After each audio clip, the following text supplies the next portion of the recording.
Hello everyone, welcome back to the Kirklees Guitar School podcast. In today's episode, we talk about triads, tremolos, and take some questions from his audience. Stick around, it's going to be a good one.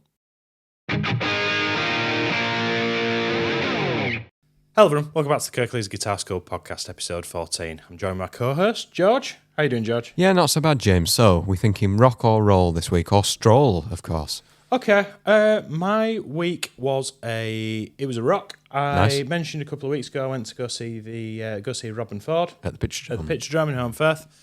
Excellent gig. I brought the average age down by about 20 years. One of them. There, lots of people over 50 and 60. Okay. But no, I sank a couple of beers, watched somebody play that makes me feel like I can't play.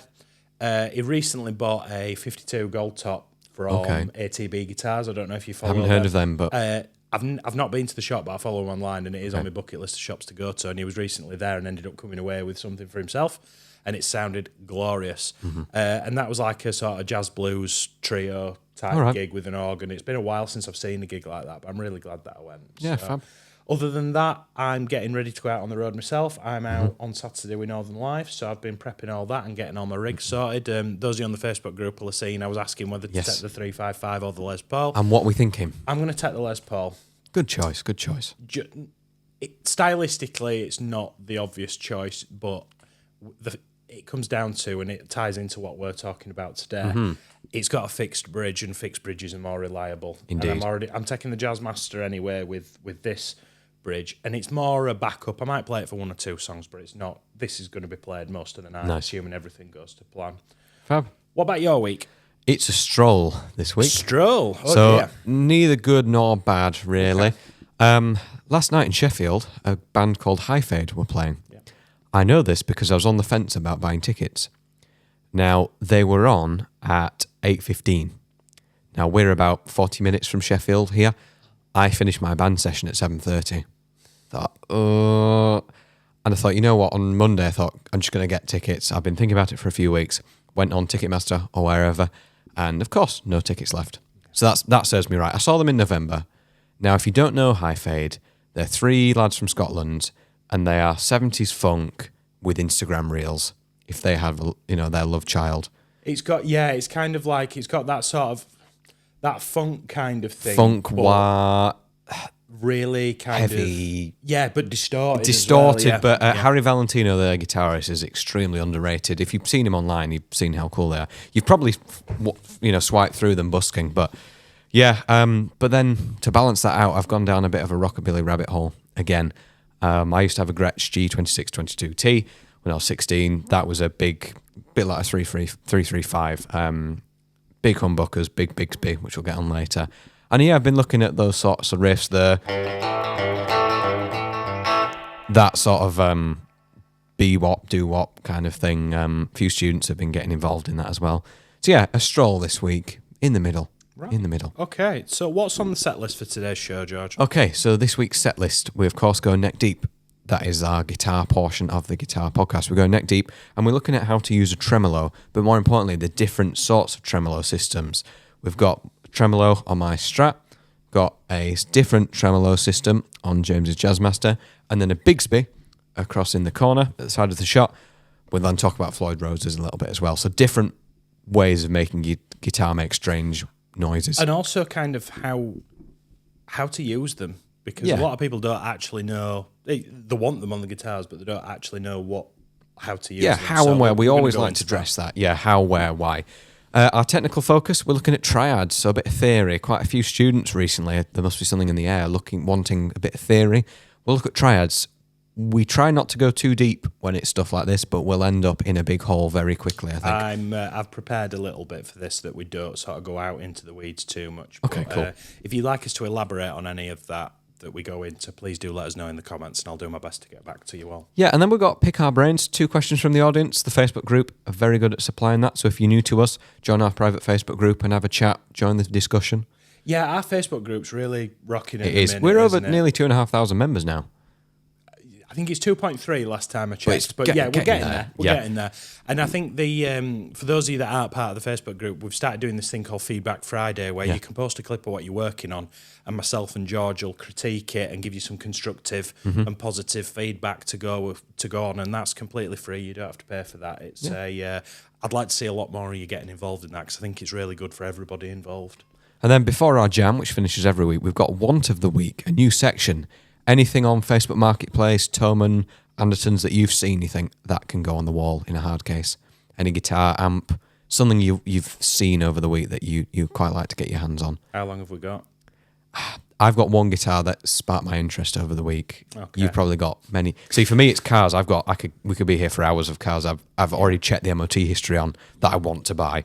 I know every Land Rover that's for sale within a 10-mile radius. So I'm well aware. But anyway, right. And of course, no riff of the week. Sorry, guys. Yeah, People have caught onto that and got really upset. Well, I just think how we're constantly trying to make the show better, and I feel like Riff of the Week's one of the weaker segments in what we do, and it's kind of like we're just going to take it out for a couple of weeks, refresh it, and then potentially bring it back, and we'll hopefully it'll be better than the last time. But I'm actually quite surprised, literally within the first 20 minutes of it being uploaded. Where's Riff of the Week?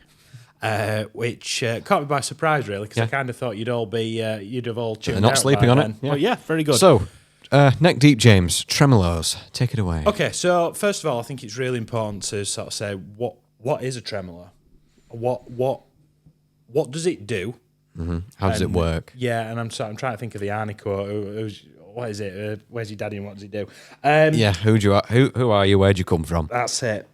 Now, a tremolo, the idea of a tremolo is it's a bar attached to the guitar that you can either depress or raise in some instances, and the pitch of the note that you're playing either dips Or raises.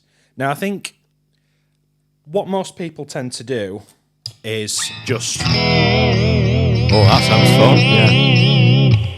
You've got to just be a little bit more candid, a little bit more gentle than that. But Subtle. Yeah.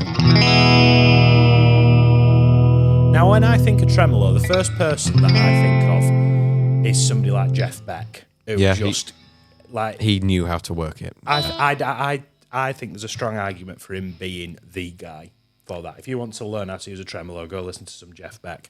But even like Dwayne Eddy and all that kind of... Yeah, with their beats. Eddie, Summertime Blues, Eddie Cochran. Yeah. Starts off with that, yeah. All that kind of... But me and George are really big fans of the sort of 60s, 50s and 60s kind of like surf stuff, all that stuff.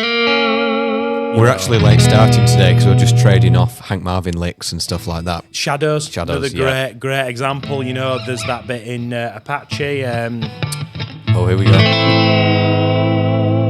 You know, all that sort of... I did a lesson on Surf Rider. Yeah.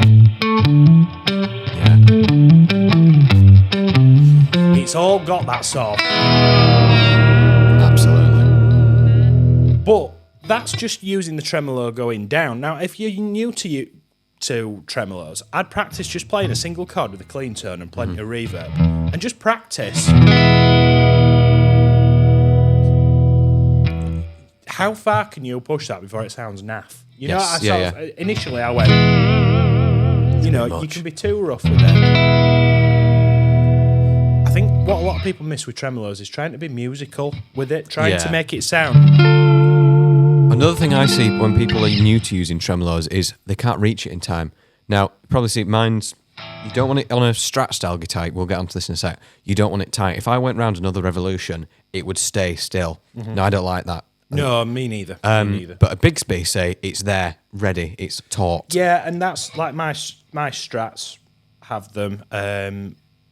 This one tends to stay, but I don't know if you can hear that. It needs a bit of WD in there. Yeah, I think I need to get But WD people, for it, when they try and be musical with it, they mess their timing up by trying to grab the tremolo. Yeah. They might have a bar on a chord. If they play you need to move on, sir. You've missed you miss your boat, and that's practice getting used to playing with it. I'll always tend to play the chord, and using the bar is always secondary. Yes. Yeah, absolutely. Playing in times first. So, what kind of tremolos can you get on guitars? So you can get a Floyd Rose style tremolo. You can get a locking tremolo, which is the same kind of thing. A Bigsby. Now, this is the thing most people come across. Most people have that little threaded hole at the end of their bridge on a Strat, and they go, "Oh, what's that?" This, if I flick it round again, this is the back of this. I've got the back plate removed on this Strat. This is the bridge at the back of the guitar. Now, can we see the springs, which sound a bit more ASMR? These springs are what give you that ability to flex up and down. Now, on a Strat, you're more inclined to go downwards, doesn't like going upwards as much. It's really hard to get a Strat to sit in the floating position, and I've never really had much success You with can, but you'd have to set it up. Now, this is all adjustable, of course. You can adjust the tension. But as you were saying earlier, you've known this guitar for 10 plus, nearly 15 years, and you can't remember the last time you saw the trem arm on this guitar. You can actually tell how long it is because I customised this guitar for gold pickups. This is actually a white trem arm to match the white pickup. But essentially, when I depress this tremolo arm, and it's similar on James's, it's bending the bridge at the back of the guitar, and that therefore bends the strings because the strings sit in the saddles at the other end of the guitar. So when I play a chord, now it sounds great with all this reverb on, of course. If I turn the reverb off and do the same thing, the strings are just being pulled, and that's what's giving us that bounce. Yeah, so when you're pressing the arm down, it's making the pitch of the string go down. Yeah, it's lowering the pitch. Now, we set our Strats up the same in the way that there's not really much movement upwards. No. Whereas this, on the, I forget the technical term. I know when you said what types are there, I've really forgotten the name that they have on offsets.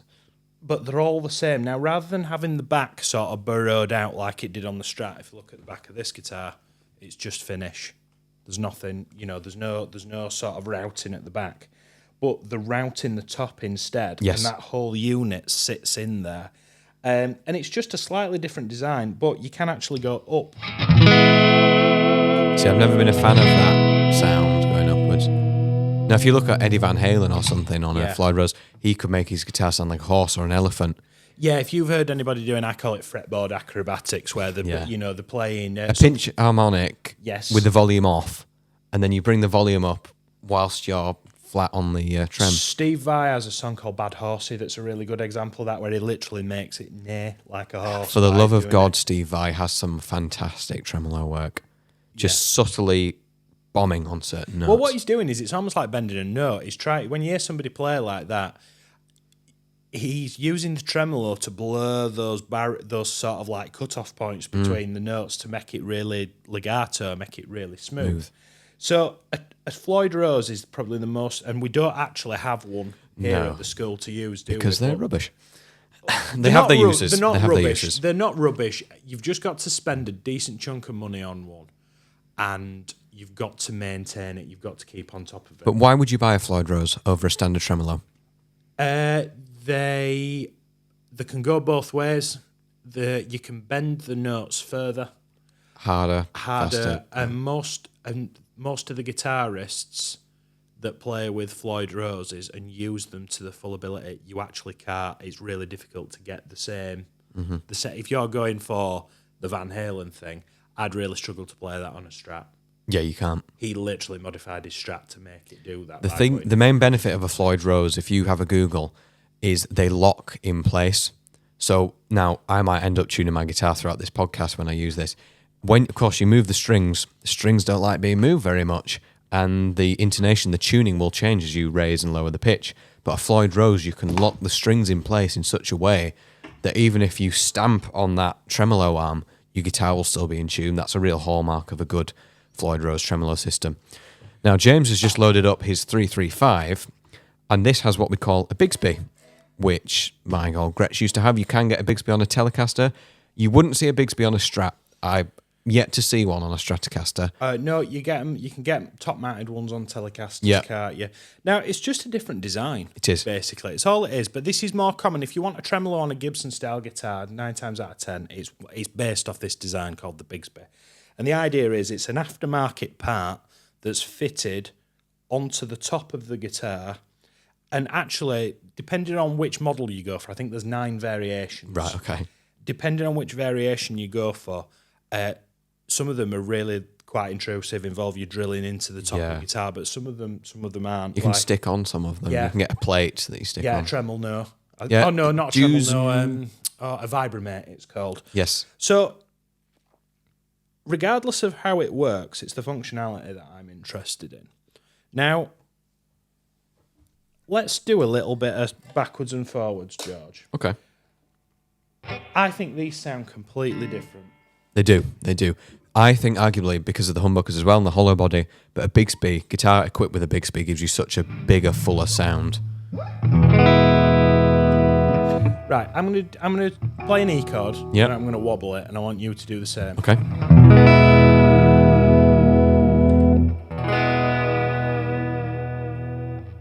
Now, I feel like I've got to be more gentle with this one. I feel like if I'm a little bit wider, Oh, that went straight through me, that crack, Things that creak. move, yeah. Yes, I remember that on my Gretsch. it's all live here, folks. Yeah. But yet, and I think it all the springs and things happen on the top of a Bigsby, whereas on a Strat Behind. it happens behind. Yeah, I've got 3 narrow, long springs. They're like 2 or 3 inches long. You've got one fat, stubby spring within the top of the Bigsby, like you said. yeah. And then the strings have to roll over. Is it a spoiler they call it, or is that the? I don't actually know. You can get an accessory because restringing a Bigsby, you need 3 hands genuinely to do it. So I used to use a capo when I restrung mine. So when I think of tremolos, when I think of any kind of gear and style, I think what kind of guitar player am I trying to emulate? Okay, yeah, fair dues. Now, if I'm doing a Jeff Beck thing,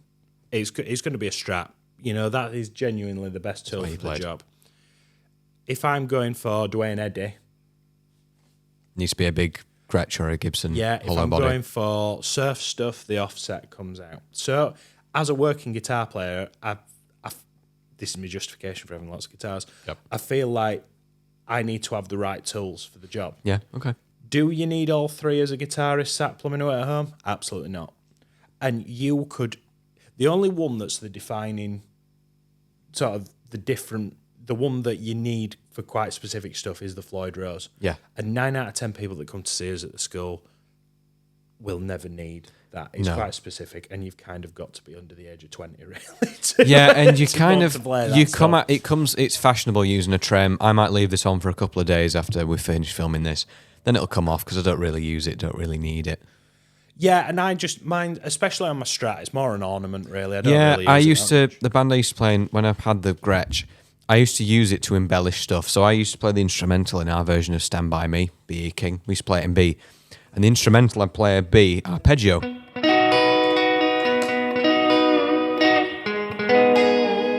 And I'd sort of ride the wave of it.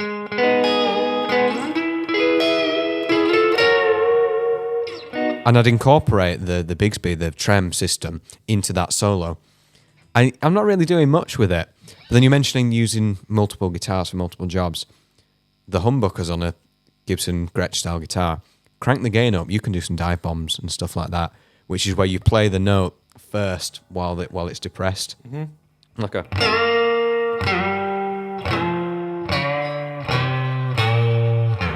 And like I was saying, that's how you blur the... how you merge it together. So, trems. Tremolos, there we go. So hopefully we didn't sort of go off on too much of a tangent there, but a lot of these questions that people ask us are quite loaded questions, and we want to make sure that we give you everything that everything that you need for it. So as technical focus for this portion of the podcast, George, is triads. What's a triad? Okay. How do we use them? Triads, they're chucked about in the musical land, in the musical world, a bit like pentatonics and stuff like that, but not a lot of people know what they are, so that's why we're going to try and address it. A triad, 3 musical notes, musical pitches. We're going to start with C. I think that's quite a good way to describe it. C triad will be the first 3 notes of the C scale, C major scale. Start with C, we then have E, and then we finish off with G. Those are the first 3 notes of C.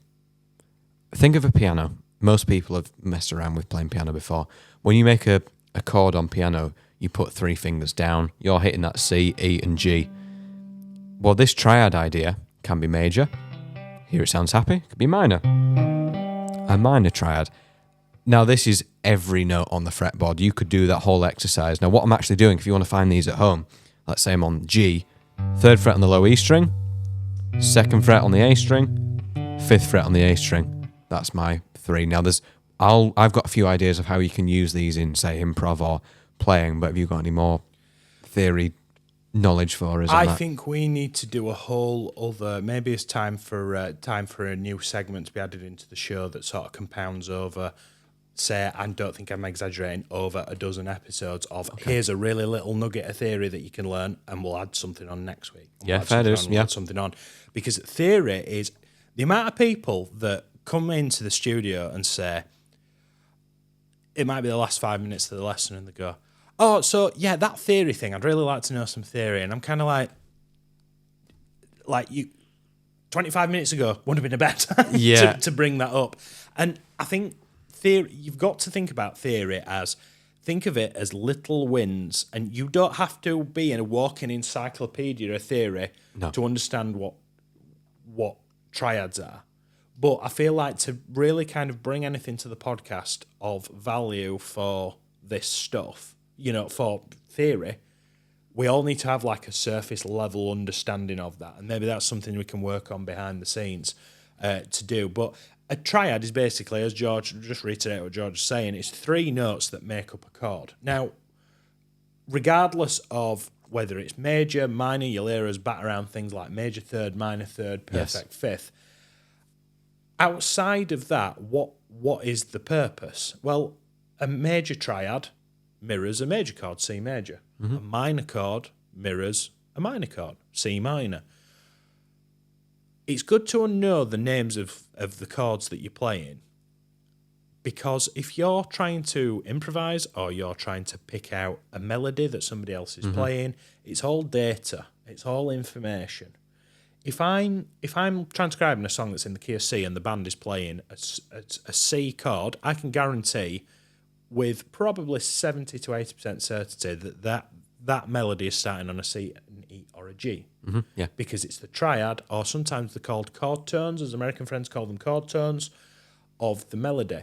Now, what else do you want to add on to that, George? Well, firstly, you mentioned we need to, sort of know what you're playing. If we're playing a chord progression, if we stop and take a step back, we know that in a C chord we've got C, E, G. We know in a D chord we've got D, F sharp, A. But well, but as listeners, that's the point. If I'm playing, when we're doing our jam, for example, at the end of the show, I'm not thinking when I get to that A minor chord what notes are in that A minor chord. I'm just playing it. It's only until I take a step back. Now I know it's up there.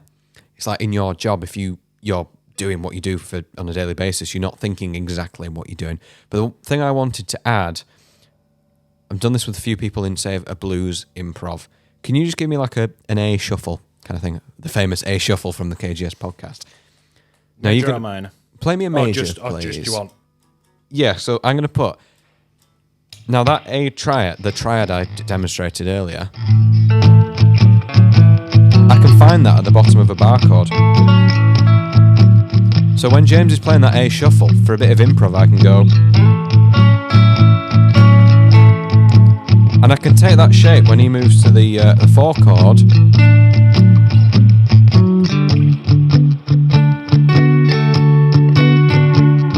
And that's kind of like a basic melody already.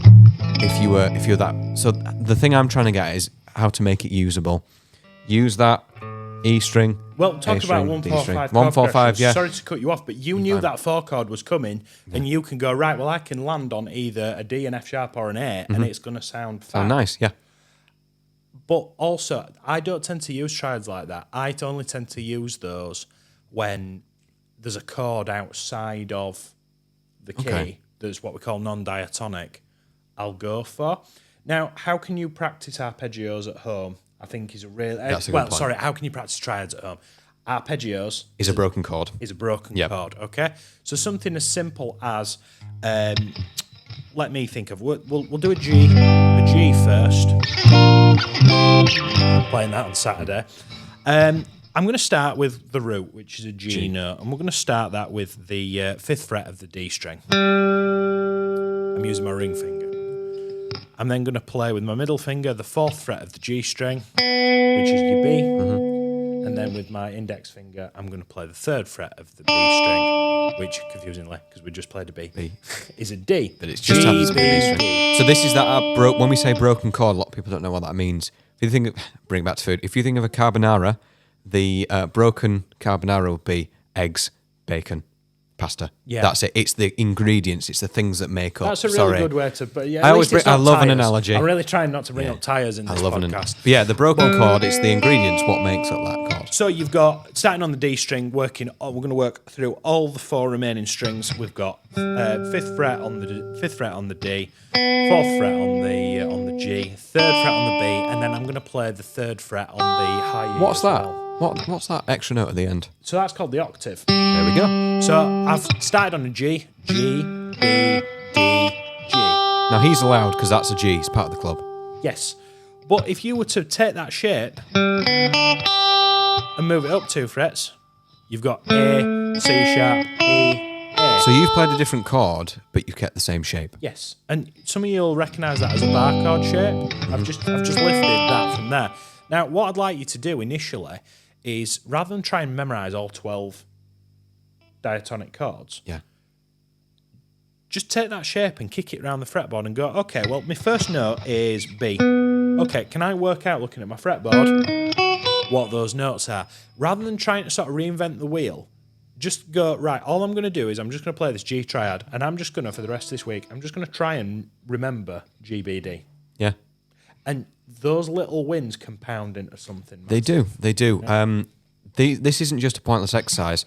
I play it a lot on the podcast. Sir Duke is an arpeggio. He's a triad. In the Mood, Glenn Miller. On and on and on. So many songs contain, because it's quite an easy win, as you say, for songwriting. You can just steal. Minor swing.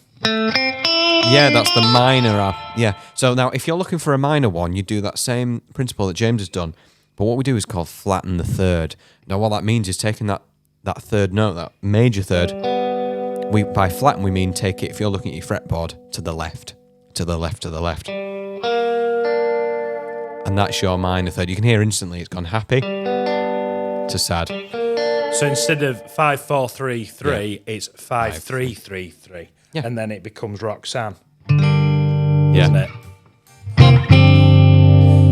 So, let us know in the comments what you thought about that. And any sort of theory stuff that you don't get, let us know in the comments, because that's definitely something we need to put our heads together and sort of figure out, because there's so much that we can offer people. It just needs to be put the right way and put into plain English. Yes, I think a lot of people are going to resonate. But it takes some time. You can't just learn me theory, James. It doesn't quite work like that. There's so many things and strings attached to it. Mm-hmm.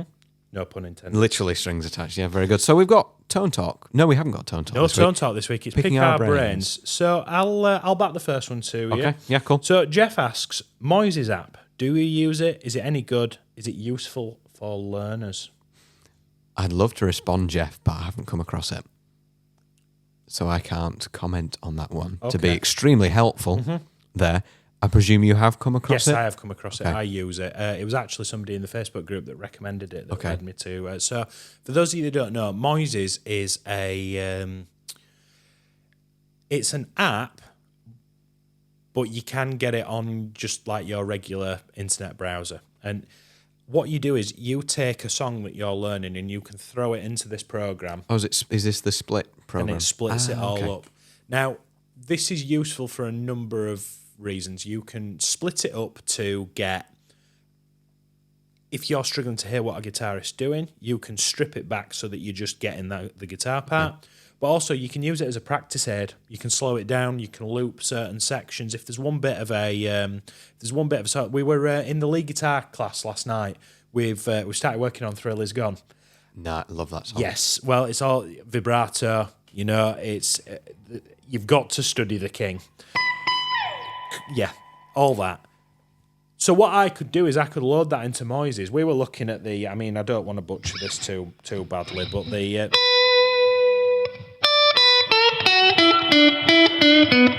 something along this B minor pentatonic. We've only been looking at it for about 20 minutes.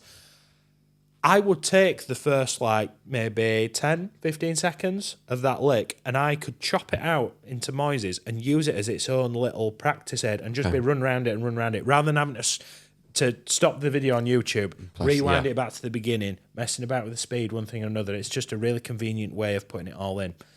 Do I use it? Yes. Do I use it often enough? Probably not. Okay. I feel like because I'm working in education, I don't use it too much just simply because of currently the things on my plate that I'm preparing for students I don't have to go that granular. For my own playing and my own interest, yes, but I'm not really doing much of that at the minute. For you, Jeff, probably not. If there's something oddly specific that you'd like, I've got an account for it for the school. Let me know and I can send you some MP3s and it'll save you 25 quid. Based on that information, I'd say for Jeff or other players, I would use that personally to remove the lead guitar line because I'm so arrogant, I want to play my own. Not because of that, because if you're working on, let's say your lead guitar group, if they're playing the solo to Sultans of Swing, you can remove that lead guitar line and put your own in it because it's very easy to blend your mistakes into the track. Now, I don't mean that condescendingly. I do it all the time. If I accidentally land on a 9 when I needed a 10, that's fine. You don't really notice it that much. But when you're on your own, and especially timing as well. So I would use that.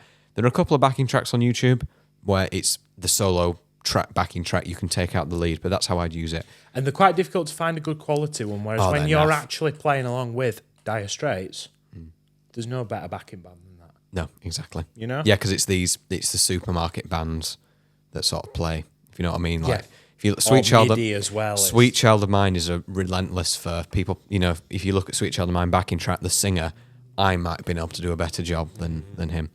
So yeah. Hopefully that was helpful, Jeff. Fab. So, I've got another question. This comes from John. John asks, is there anything an old guitar player can do about arthritis in their fingers?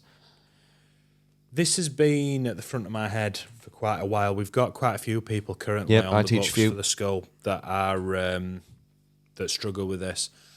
And no two cases are alike either, which is annoyingly frustrating. But actually, I've not sort of mentioned it in lessons, but after speaking to a few of you, and quite a few of you are active in the Facebook group as well, I won't sort of name names, I'm starting to see people who don't complain about having arthritis showing arthritic symptoms, whether it be in sort of enlarged knuckles and struggling to sort of get around. Now, there's two sort of ways to think about this. Okay, I am concerned that I'm going to end up with some arthritic issues because all of the people in my family struggle with it as well. Okay. But also, a lot of the people that really suffer with it did very kind of labour-intensive jobs, you know.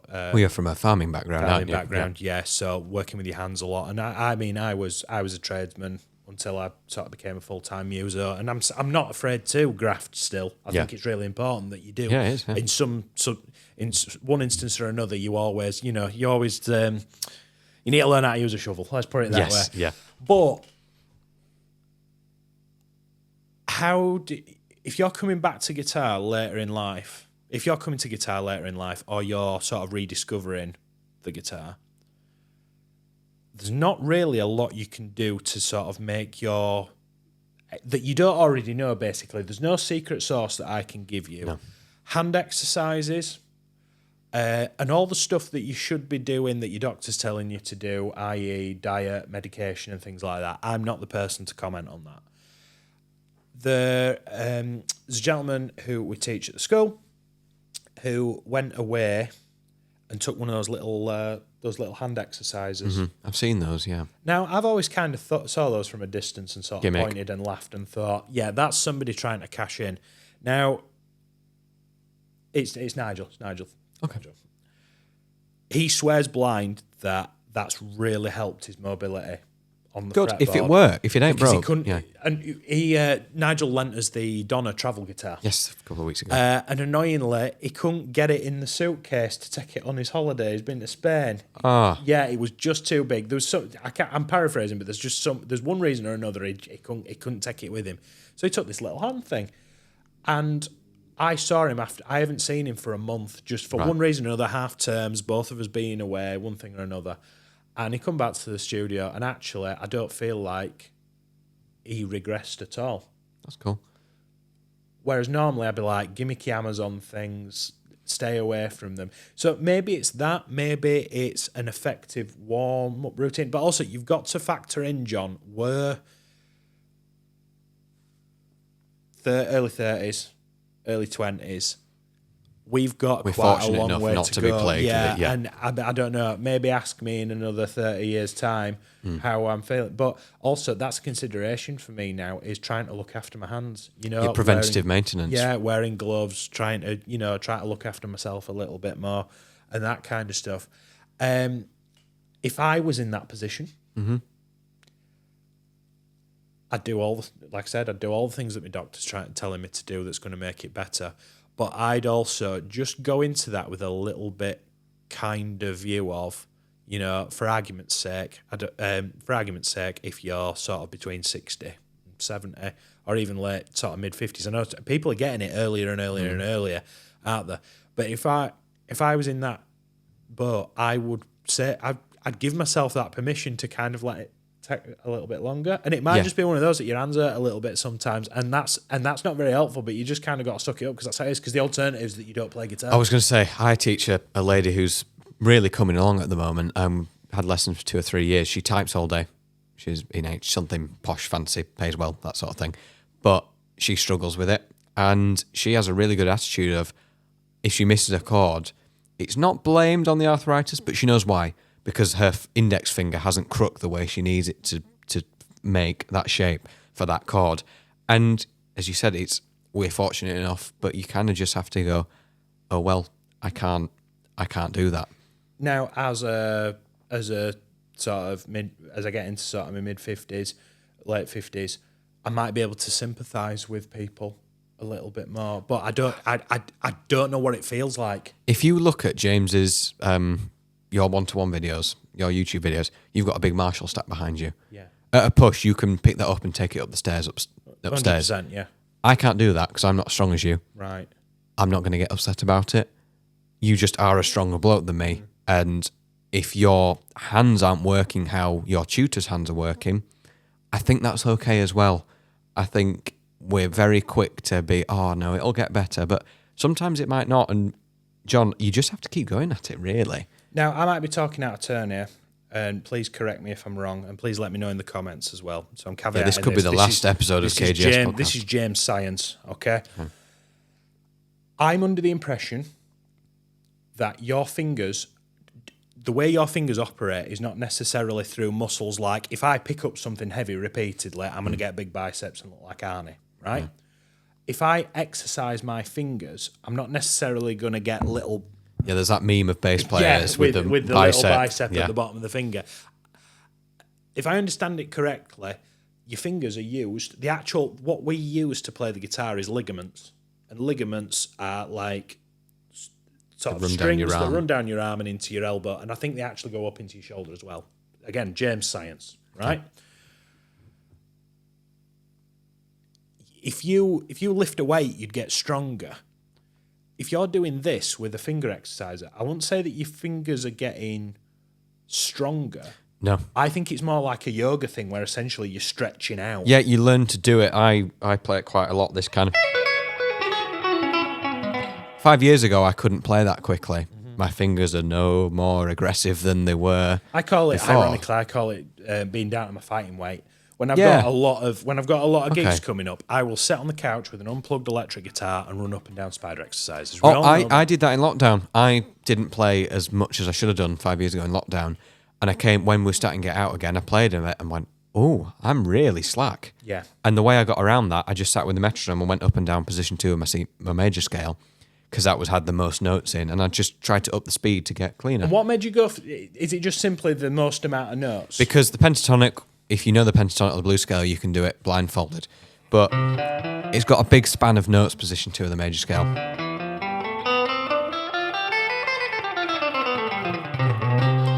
That because I could run up and down, and now I've got an exercise when I'm warming up where I'll do the top half.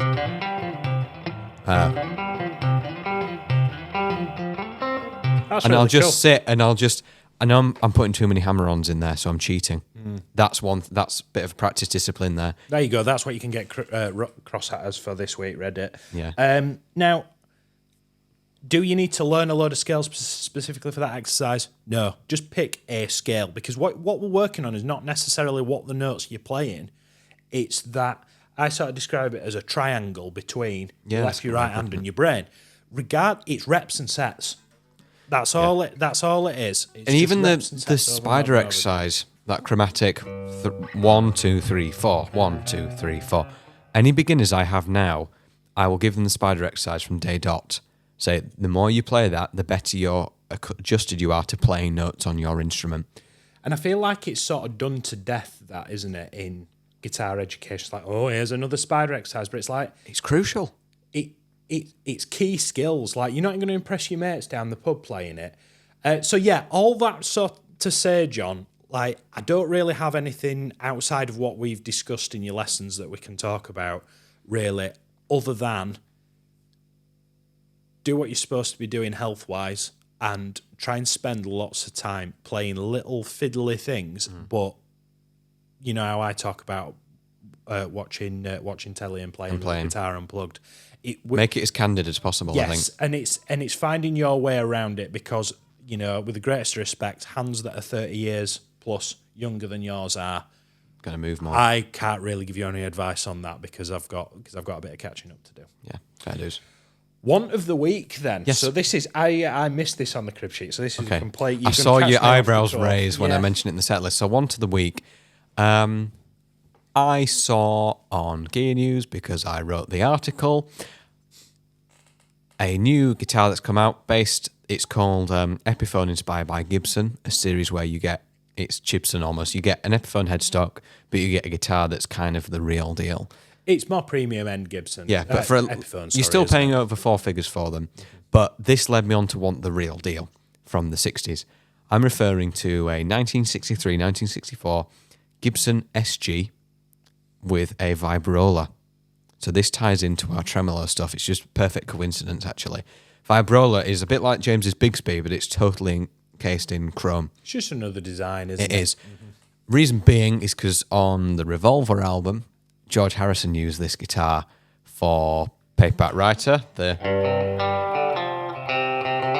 and the glorious lead line in Lady Madonna and Hey Bulldog.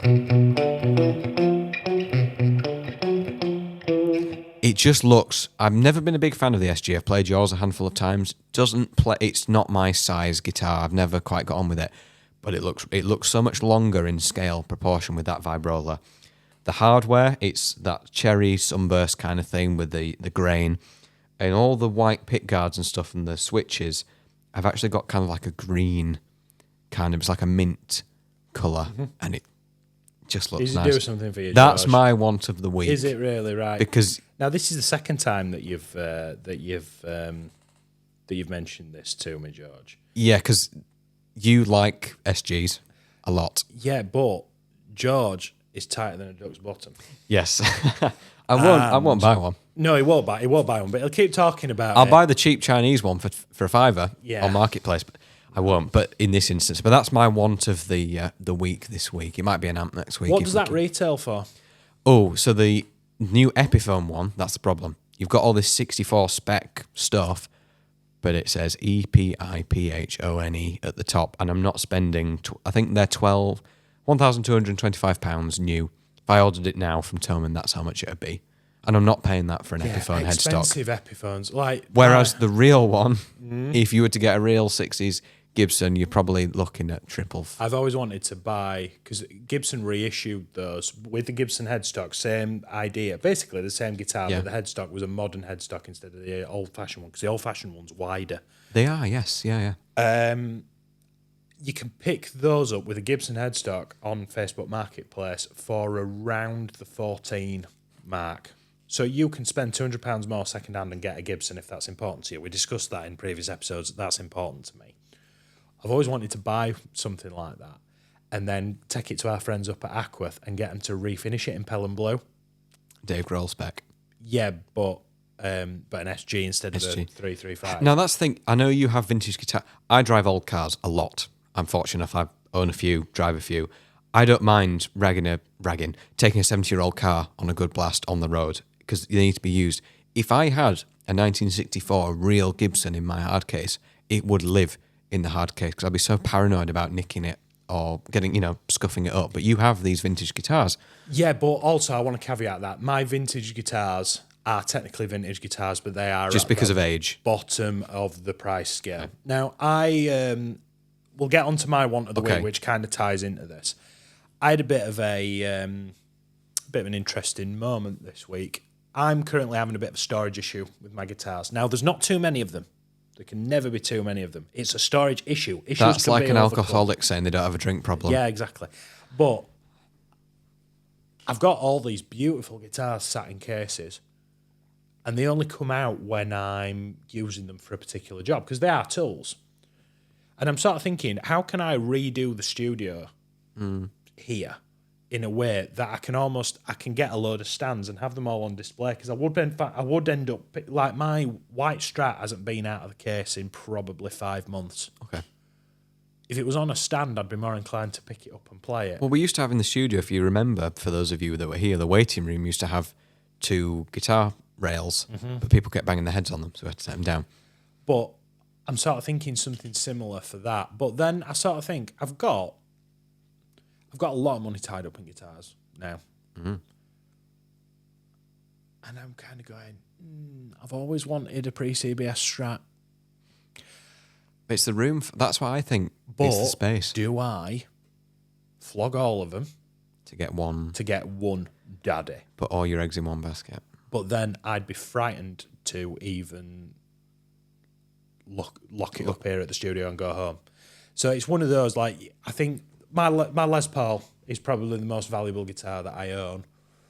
It's well insured wherever it is. But after I broke the head by being a gormless sod of the J45, I'm frightened of tripping up over the stand. I'm a little bit frightened to use it sometimes. Can you imagine that with a guitar that's worth 6 times what I paid for the Les Paul? I dropped this when I was 11, and there's a crack underneath the input jack. You can only feel it, you can't see it. I still feel that and go, ugh. And that was a long time ago. Yeah. Otherwise, this guitar's nearly mint. There's a dink there when I dropped a lead on it at a gig. I remember stuff like that. This is firewood by comparison to what we're talking about. But I get quite upset about that kind of thing. So speaking of that, that's one end of the spectrum. But this is a little insight into my mind and how I think about my guitar collection. The cameras are going to shut off. The want of the week. Yeah. I want you to guess how much it was first. Now, it's not a vintage guitar. Is it new? It's new, but it's meant to look old. Oh, $8,000. 6. Nearly. Yeah, nearly there. Okay, that was a really good guess, actually. Because that's kind of what you're paying for a new expensive guitar nowadays. Mm-hmm. Like really, that's your LaFerrari of guitars. Yeah, so I was on Guitar Village. There, funnily enough, it's where the Les Paul came from. Down in Farnham? Farnham, yeah. Yep. Guitar Village in Farnham, yeah. They have a Gibson Murphy Lab Les Paul, which is a Black Beauty 3 pickup with gold hardware. It's a custom. Isn't that what you put in the group? It's not. It's similar, but it's not that. It's not that guitar specifically. I was about to say I don't like black Les Pauls with gold hardware. That's what I'm playing. I've always wanted one. Always. Has it got triple pickups? It's got triple pickups. Got something about that as well. Yeah. So it's a nice thought. I would, every time I would look at it from the other side of the room, I would melt, but also I'd probably end up living in a cardboard box as a result of it. So that was my want of the week, not in any kind of seriousness, but a black Les Paul custom is on the... That's the idea, I think, of want of the week. It's just something you've seen and think, yeah, that'd be nice. That'd be nice. So, yeah, what's wrong with black Les Pauls then, George? No, well, I don't know. I think it just looks a bit too... I'm saying that's really hypocritical that I've got a black body with a gold. In my opinion, like Les Pauls, the best year of a Les Paul were 57. Yeah, a lot of people. So that R7 that I have use of, that's like God tier. That's the best Les Paul I've ever played. The Black Beauty Les Paul would sit just underneath it, and then burst just underneath that. I had on my feed come up the other day the video of Les Paul playing his Les Paul, and then was it Mary, his wife? Yeah, Mary Ford. Yeah, she had a really cool SG with 3 pickups, a white SG. Do you know why the SG was changed from? Because the SG was originally called the Les Paul model. All right, okay, go on. Because they got involved in a really nasty divorce, and he didn't want her to have any of the rights to it. What a charming guy. Yeah, what a nice chap. Anyway, This week then. so what have we talked about this week? This week, we had our rock or roll section. Every week, we start by asking each other whether the week was good, a rock, or bad, a roll, or in the middle, a stroll. We then went neck deep, looked at tremolo systems, tremolos on Strats, Jazzmasters, and the Bigsby on your 335. Our technical focus, we looked at triads, the 3 notes, 1, 3, 5, 1, 4, 5, all of the notes that make up chords. No tone talk this week, but we looked at Pick Our Brains, arthritic problems for guitar players, and the software to pull certain guitar sounds out of music. We then had our want of the week ahead of, now we're quite excited about this one, a surf jam. So me and George are really, really, really big fans of that sort of surf rock thing. Your Hank Marvin, all that stuff. Now be prepared for my guitar, especially to go out of tune using the trem, but we'll give it a go anyway. This one's pretty well behaved, but the price I've got to pay is it's on 11, so my fingers are going to hurt. But anyway. Shall I give you some back in? Yeah. Here we go then. See you Thanks later. for watching, everybody.